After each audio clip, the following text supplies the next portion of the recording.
নমস্কার, আমি ডাক্তার অভ্র নীলকর। আজকের এই এপিসোডে আমি আপনাদের সঙ্গে আলোচনা করব অ্যাকনি বা ব্রণর সমস্যা নিয়ে। আমার ক্লিনিকে এরকম অনেক পেশেন্ট আছেন, বিশেষ করে টিনেজাররা, এই অ্যাকনি বা ব্রণর সমস্যা নিয়ে। তো কিভাবে আপনারা এই সমস্যা থেকে মুক্তি পাবেন, এর হোমিওপ্যাথিক চিকিৎসা কী, সেই বিষয়ে আলোচনা করার আগে চলুন আমরা জেনে নিই এই অ্যাকনি বা ব্রণ কেন হয়। আমাদের স্কিন পোরের ভেতরে থাকে সিবেসিয়াস গ্ল্যান্ড। এখান থেকে নিঃসৃত হয় এক ধরনের তৈলাক্ত পদার্থ, যাকে আমরা বলি সেবাম। এই সিবাম এবং ডেড সেল যদি স্কিন পোরের মুখকে বন্ধ করে দেয়, তখন সেখানে গ্রো করে প্রপিওনি ব্যাকটেরিয়াম অ্যাকনিস নামক এক ধরনের ব্যাকটেরিয়া।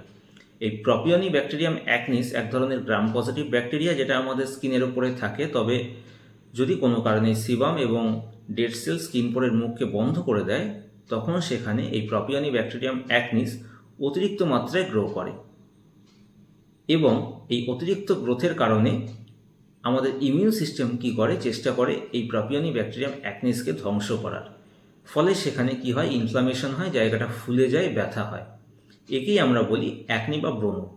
এটা বিভিন্ন অংশ হতে পারে, গালে হতে পারে, কপালে হতে পারে, বুকে হতে পারে, পিঠে হতে পারে এবং বিভিন্ন ধরনের হতে পারে।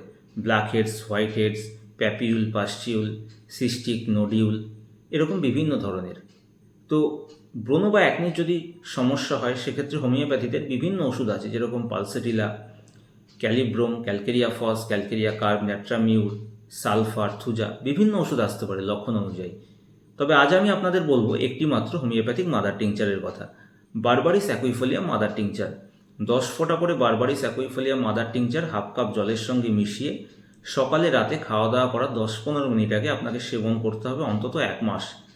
এবং যেখানে এই ব্রণ বা অ্যাকনি হয়েছে, সেখানে 8 থেকে 10 ফোঁটা বারবারিস অ্যাকুইফোলিয়া মাদার টিংচার অল্প জলের সঙ্গে মিশিয়ে সকালে এবং রাতে 2বার করে মাখতে হবে অন্তত 1 মাস। যেই নিয়মে এই বারবারিস অ্যাকুইফোলিয়া মাদার টিংচারটি সেবন করার কথা বললাম এবং মাখার কথা বললাম, এই নিয়মে যদি আপনারা সেবন করেন এবং ওষুধটিকে আপনাদের যেই স্থানে অ্যাকনি বা ব্রণ হয়েছে সেখানে মাখেন, তাহলে দেখবেন আপনার এই অ্যাকনি বা ব্রণের সমস্যা দূর হবে। তবে এরপরেও যদি সমস্যা থেকে যায়, সেক্ষেত্রে আপনারা চাইলে স্ক্রিনের উপর দেওয়া হোয়াটসঅ্যাপ নম্বরে আমার সঙ্গে যোগাযোগ করতে পারেন। তো আজকে আমি আপনাদের সঙ্গে আলোচনা করলাম অ্যাকনি বা ব্রণের সমস্যা নিয়ে। কেমন লাগলো আজকের এপিসোডটি অবশ্যই আমাকে কমেন্ট করে জানাবেন। আজকের এপিসোডটি যদি আপনাদের ভালো লাগে, তাহলে অবশ্যই ভিডিওটিকে লাইক করবেন, শেয়ার করবেন। ধন্যবাদ।